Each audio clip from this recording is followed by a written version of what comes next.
Hello and welcome to the People and Culture discussions here in the Snippet 3 podcast. And today we have a very special guest. Welcome, Captain Faouzi.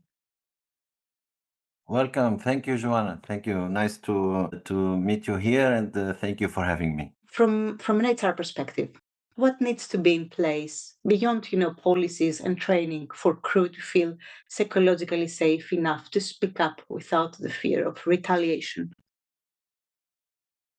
Okay, this is very good question. Of course, it's not a question where we have a white or black answer to it, or one or zero. There are always ways to ensure the best we can. People, of course, are different. We are individuals. We have our own beliefs, our own personalities, and that plays a big role when it comes to retaliation and the feelings of security when you report something or you speak up about something.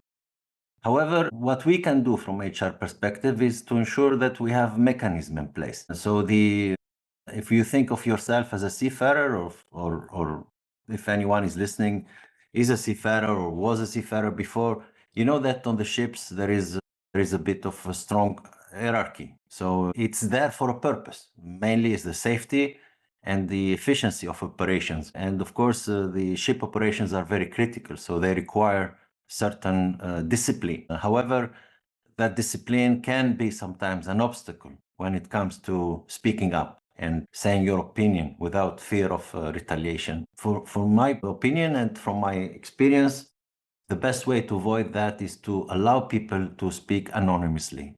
And yeah, that's the most efficient way. So having open channels, having direct access to the management of the company is a best way to express, but also on the ship, having as well, like that small safety notice and the box, and allow the crew to have this kind of, stop work authority or make their recommendations or their remarks. That can help.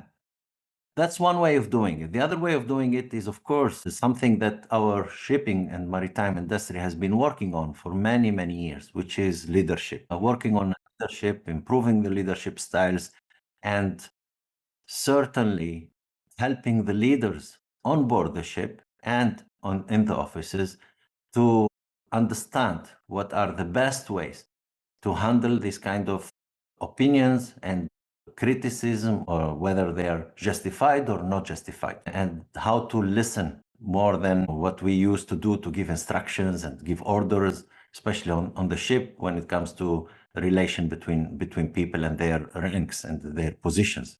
And eventually, leadership is, how culture is built or broken. Thank you very much, Captain, for being here with us today. You're very welcome. Thank you to you.